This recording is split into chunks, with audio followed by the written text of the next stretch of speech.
अहम खबर Pakistan military academy Kakul की कैडेट की पुरवकार पासिंग आउट परेड हुई।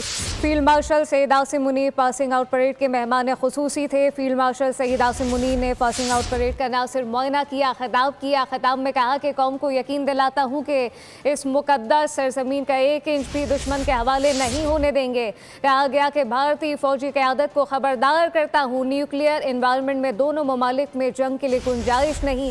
मजीद तफसीलात क्या है, अहवाल जानते हैं नुमाइंदा खुसूसी सलमान अवान से। जी सलमान।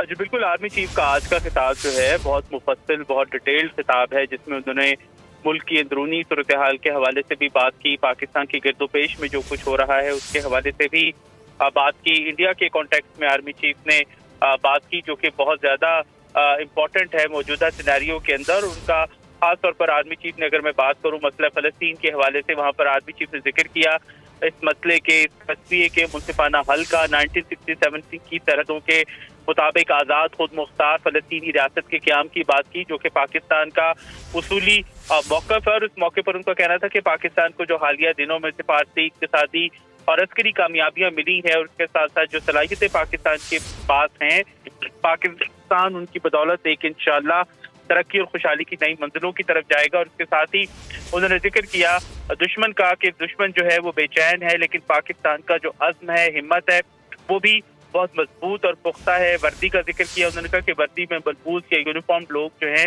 हमेशा पाकिस्तान के अवाम और रियासत की तरक्की और खुशहाली और उसके साथ साथ मुल्क की जो नजरियाती और जोग्राफियाई सरहदें हैं उनके तहफ़्फ़ुज़ के लिए तैयार है। कुरान मजीद की सूरह सफ की आयत नंबर 4 का हवाला दिया आर्मी चीफ ने, कहा कि बेशक अल्लाह ताला तो उनको पसंद करता है जो उसकी राह में सफ बांध कर लड़ते हैं, गोया वो सीसा पिलाई हुई दीवार हूँ। और फील्ड मार्शल ने जनवरी 1948 में कायदे आज़म को जो तारीखी खिताब था, तारीखी इच्छादात हैं, उनका हवाला दिया कि हम सब पाकिस्तान के और पाकिस्तानी रियासत के शहरी हैं, हमें रियासत के लिए खिदमत, कुर्बानी और जान देनी है। इसके साथ ही उनका कहना था कि फतह जो है वो सिर्फ और सिर्फ बयानबाजी से नहीं, बल्कि तरबियत, किरदार, मुश्किलात या चैलेंजेस का साबित कदमी से मुकाबला करने से होती है। पोस्ट ट्रुथ एरा का जिक्र किया, उनका कहना था कि आज के दौर के अंदर, इस दौर के अंदर जो जिसे पोस्ट ट्रुथ एरा कहा जा रहा है, उसमें तस्वुरात हकीकत से ज्यादा वजन रखते हैं और आधे सच हकाइक से ज्यादा जो है वो तेजी से फैलते हैं। यानी कि सच के मुकाबले में जो तस्वुरात हैं, परसेप्शंस हैं, कॉन्सेप्ट्स हैं, वो ज्यादा जल्दी फैलते हैं। इसके साथ ही आर्मी चीफ ने जो कैडेट्स हैं उनको मुबारकबाद दी। सऊदी अरब के साथ पाकिस्तान के हालिया स्ट्रेटेजिक बाहमी दिफाई मुआहदे का जिक्र किया और कहा कि ये पाकिस्तान और सऊदी अरब का जो एक भाईचारा है, बरादराना ताल्लुकात हैं, उनको मजीद तकवीत देता है। और उसके साथ साथ ये मुआहदा मशरिक़ वस्ता और साउथ एशिया में भी अमन और इस्तेहकाम को यकीनी बनाने की जो जानिब एक अहम तरीन कदम है। आर्मी चीफ ने जिक्र किया कि हरमैन शरीफैन का तहफ़्फ़ुज़ करना पाकिस्तान की मुसल्लह फ़ौज के लिए एजाज़ है।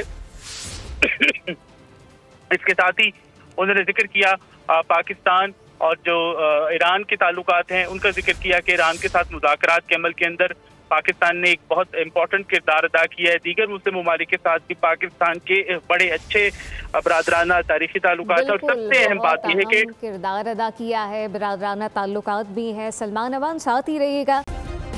सब्सक्राइब करें और बेल दबाएं ताकि कोई खबर रह न जाए।